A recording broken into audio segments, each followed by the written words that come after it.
And on that point, we know that the Ukrainian delegates felt that they had gotten a very good deal for their country, and were celebrating their success on the concessions that they had gotten from Russia, that they felt their country could live with at that point. And they were, I mean, clearly blindsided by Zelensky's decision to withdraw from the negotiations.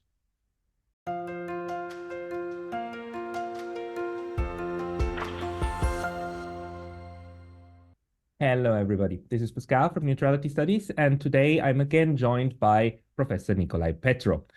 Dr. Petro is a professor of political science at the University of Rhode Island, and he has published a wonderful work, The Tragedy of Ukraine, What Classical Greek Tragedy Can Teach Us About Conflict.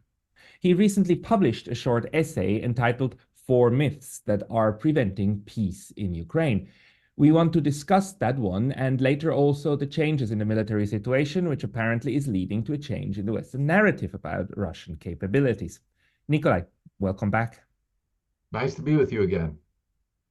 So, Nicolai, you wrote this essay about the 4 myths, and I would like us first to discuss the 4 myths and then later why you think that they emerged or how they are kept alive. But let's go to the 4 myths first. And I think I'll just throw them at you, and then you tell me why they are myths. Myth number 1. If Putin is not defeated in Ukraine, he will roll into Europe. Well, there are several points to make here, but the first, obviously, is that he has never indicated any such intention. It has never been a part of any known strategy that intelligence communities or anyone else has had access to. And of course, probably the most decisive aspect of this is that when Russia invaded Ukraine, it did so with many fewer troops than would be necessary to conquer the country. And this point has been made by pretty much everyone who has ever looked at the strategy that Russia had upon beginning its assault on Ukraine. And so that leads to the inevitable conclusion that Russia did not intend to even conquer all of Ukraine, much less attack any other NATO country or expand further. But the critics will always say that people like us also were saying that Russia is not intending to invade Ukraine, which is, at least for me, it's true. I said before that no, Russia wouldn't invade Ukraine because it would just hurt them too much because it's just such a brotherly nation, and then they did. So right. What makes and the intelligence community, why is it that we have in media so many reports about experts who say that Russia is hell-bent on invading NATO? I mean, today again in foreign policy, it's again there. Well, it's not a matter of having evidence. It's a matter of making an argument that supports the current posture of the government, which is to prefer a military conflict that bleeds Ukraine to a negotiated settlement, which will be interpreted by many in the West as a defeat. So there is no substance to the argument that you can point to, but you can say, well, what couldn't it be argued, as you say, that Russia intended all these things and to expand further, but you cannot logically argue from a premise of what anyone didn't do. Why hasn't Russia invaded Turkey yet? Why hasn't it attacked India or China? I mean, this is the same logic.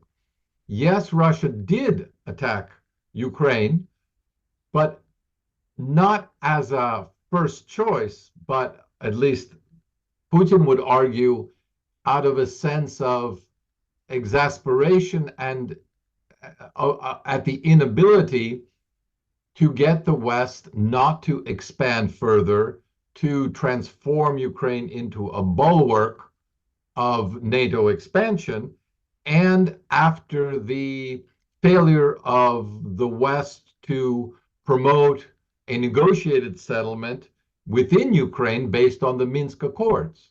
So it was a combination of multiple factors that ultimately led to this decision. And I do agree with the view that those who argue that the initial assault was ill-conceived because it was done with too few troops, uh, because it did not intend to conquer Ukraine, but to simply put pressure on it, was probably a mistake on Putin's part. In other words, he did not anticipate that there would be successful resistance, that the West would rally to Ukraine's support and beat back the Russian advance. But then the failure of the Istanbul Accords led to a reconceptualization of Russia's position. And now it clearly has more ambitious objectives in Ukraine than it did at the outset, because the circumstances of the battle have transformed, and Russia's position with respect to what it wanted to achieve in Ukraine and what it wanted to achieve in the West, in relations with the West, has also fundamentally changed. Question which is kind of unrelated to the four myths, but when I listened to the Putin interview with Tucker Carlson, I believe to have heard that Putin would still accept to start negotiations based on what was achieved in Istanbul. That's how I interpreted his words. Did you also hear that? Not quite. I heard him say that there were no preconditions to negotiations, but there was no point to negotiating unless Ukraine accepted the situation on the ground as a reality. And I've heard that said many times, and it comes across in English as if it were an ultimatum. But I think listening to it in Russian more carefully, what he is saying is you cannot base negotiations on a fantasy.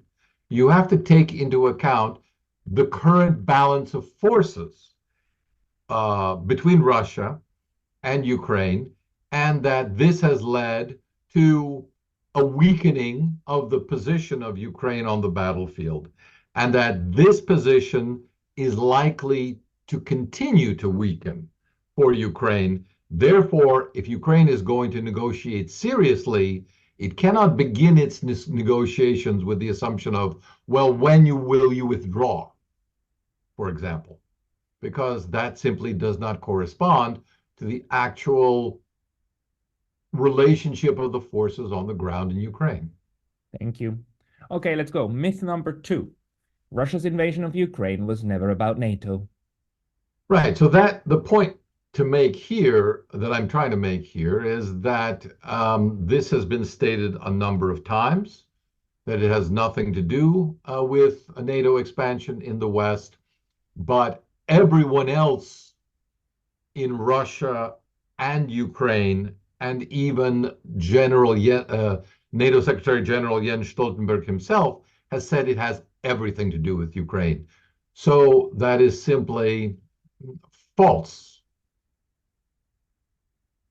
In the beginning, this was very strongly pretended, that NATO is that innocent little thing, just a bystander, right, looking at it. But then, as he said, even Stoltenberg twice said that, Putin attacked Ukraine because he wanted to stop us, but we are not stopping. We're so great, ha ha ha. Do you think this will sink in at some point into the general public? It's definitely not being massaged, or it's not being hidden anymore, these statements by Western media. But do you see them reappearing more often now? No, I don't think it will change anyone's opinion who even hears and understands it, because this is one of those factual tidbits that do not influence people's thinking, because people's thinking is driven by deeper conceptualizations which are at an emotional level.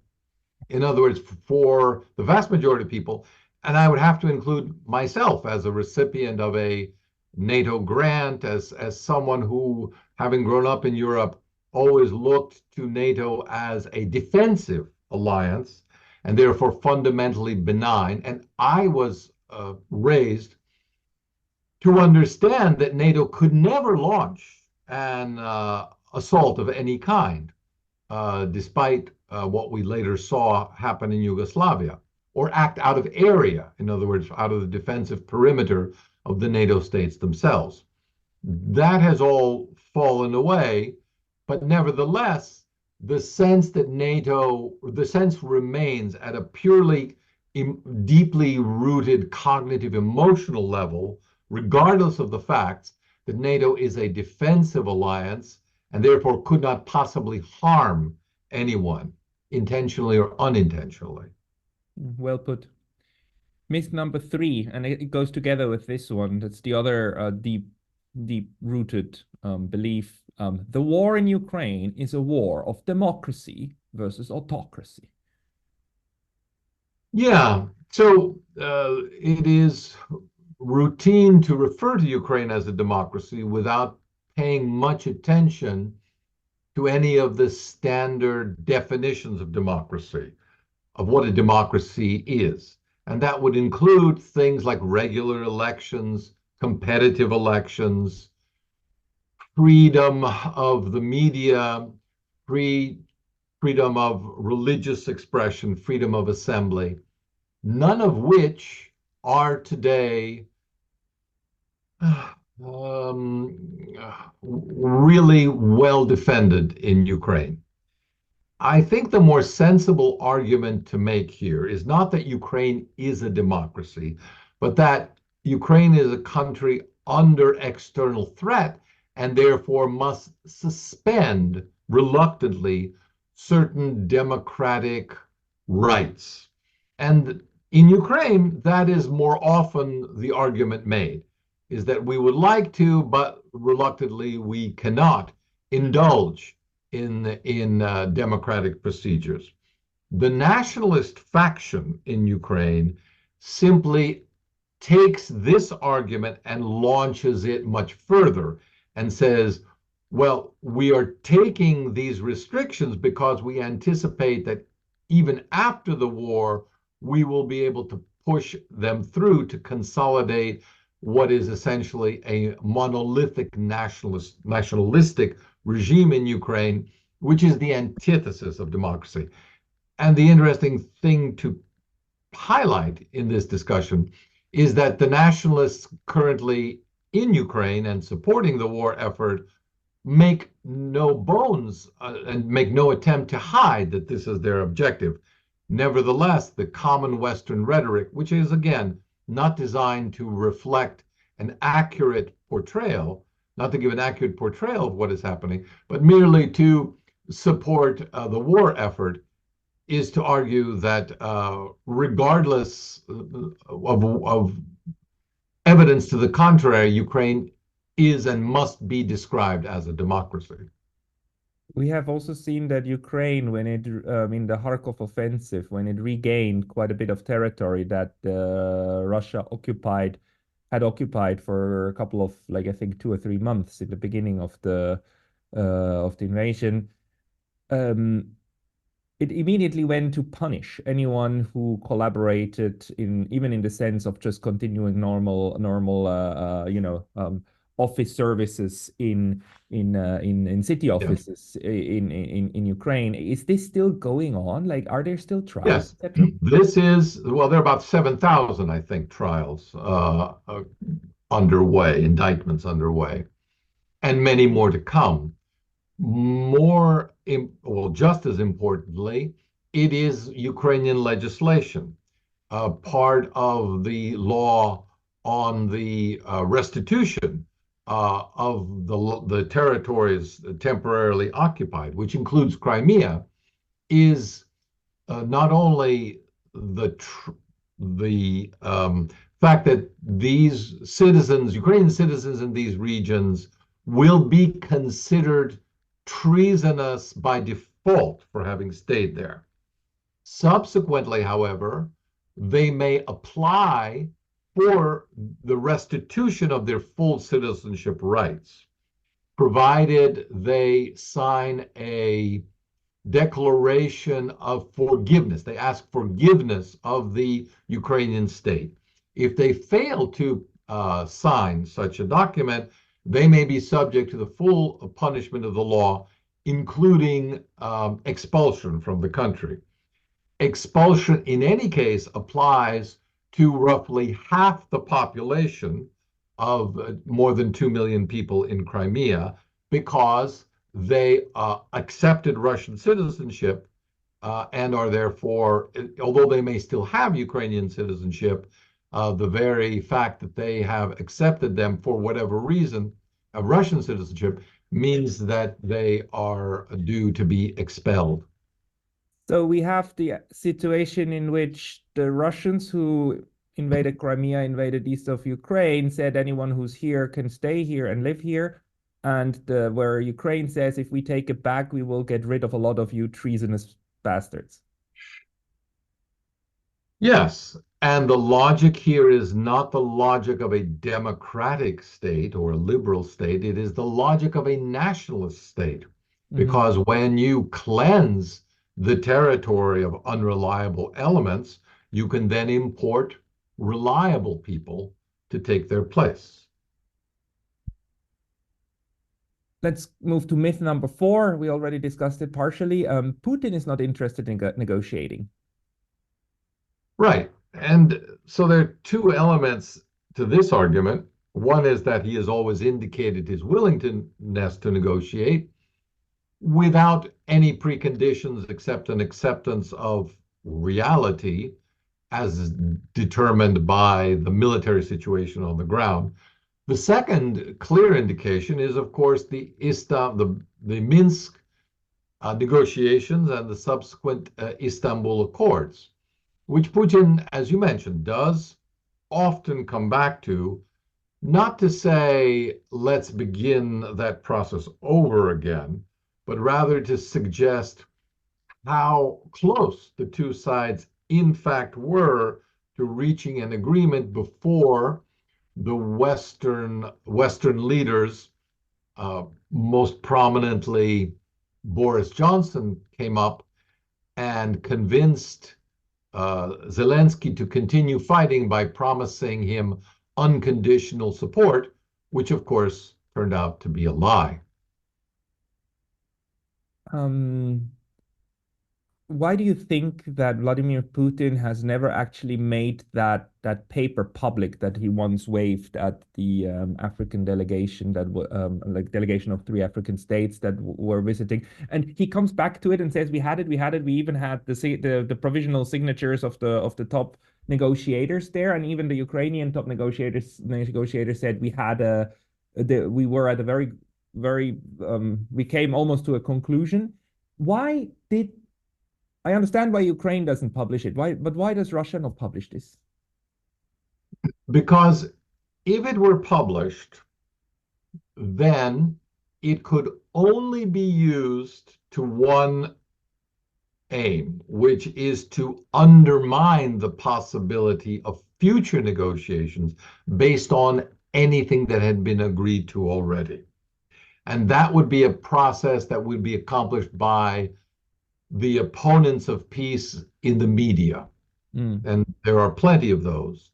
And they would simply destroy it with 1,000 caveats and 1,000 cuts, without ever officially or formally repudiating the idea of peace. They would make sure to sink the closest prospect to peace that had been achieved so far. So purely as a negotiating strategy, I would, as a professional diplomat myself, I would say I would never have published anything like this, or never acknowledged the validity of what has been published, I believe, by the Wall Street Journal. which I think is not the full text, by the way, because Putin, again, has recently said that it was a very thick list of the text itself was a very thick document, and what was published by the Wall Street Journal was just a handful of pages, and I think probably more like a summary of the main points. But of course, in any negotiation, it is actually the details that remain the sticking point.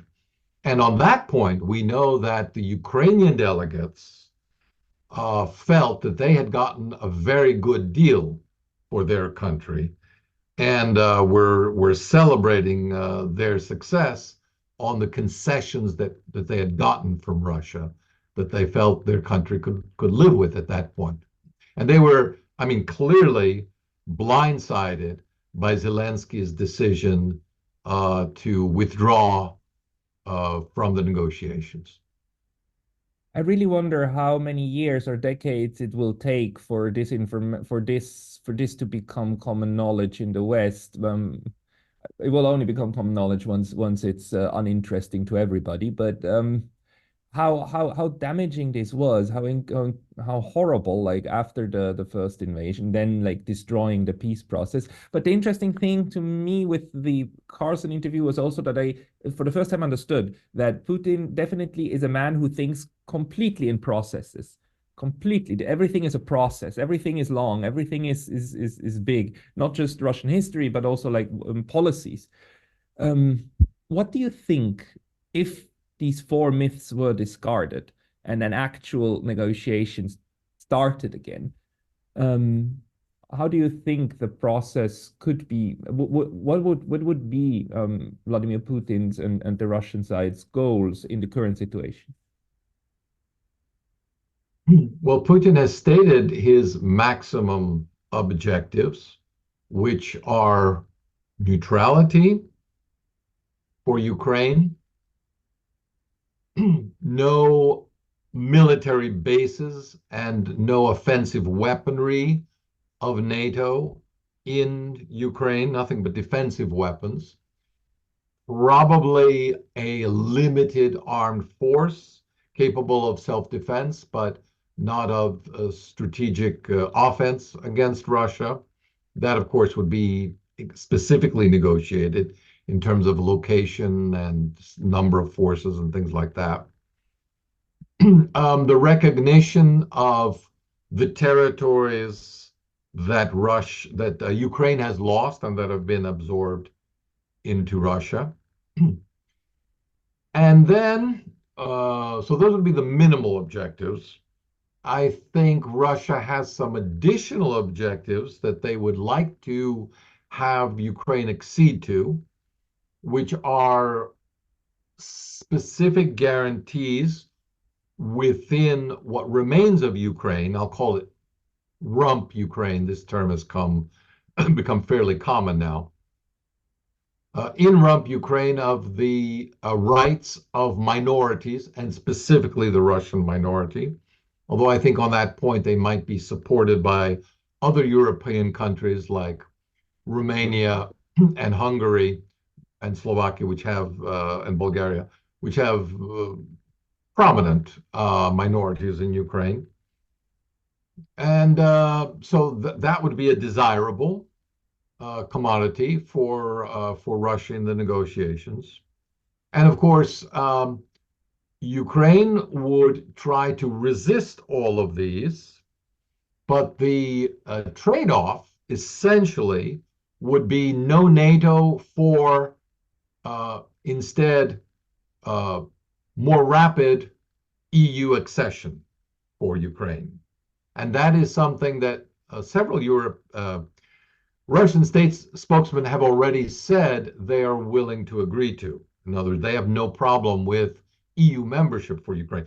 The EU might have a problem, but then again, I'm not sure why, because when one tallies up all of the assistance, military assistance, and secondary assistance being offered to Ukraine, EU membership would almost seem like a bargain in the long run for the EU. So I think it would resemble much of what we know was successfully achieved in the Istanbul Accords, although the details would have to be hammered out in secret and then revealed subsequently. But you also view it like I do, that the neutrality of Ukraine, of the rest of Ukraine, is a that's basically non-negotiable for Russia to stop, right? Yes, yes, neutrality, which again should not be hard to imagine for Ukraine because it was the default position of Ukraine when it declared its independence and through 2019.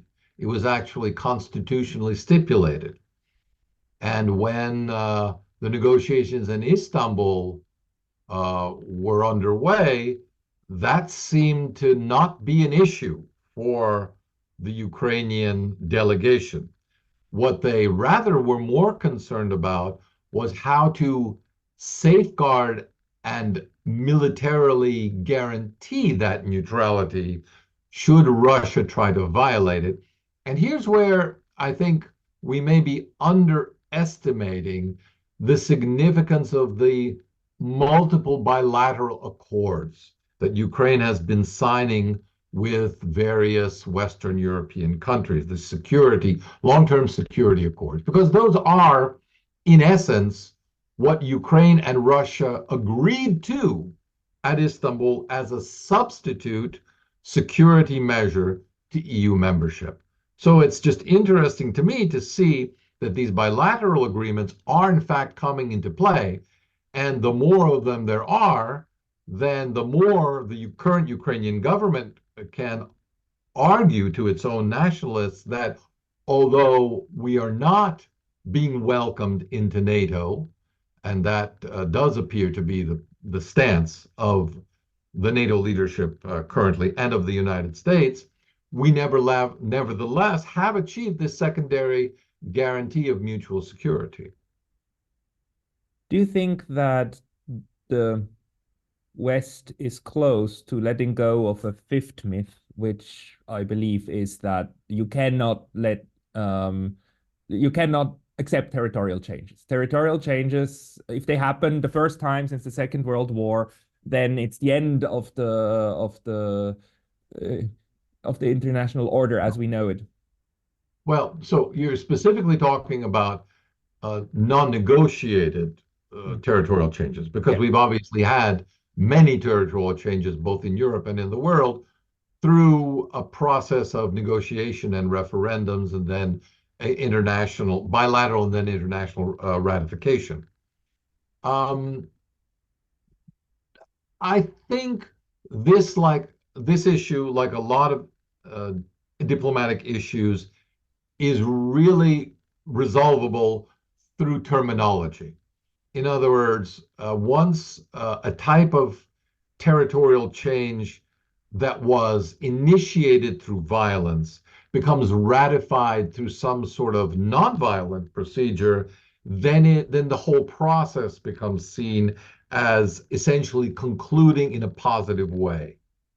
And I think that is actually what must eventually happen in this case.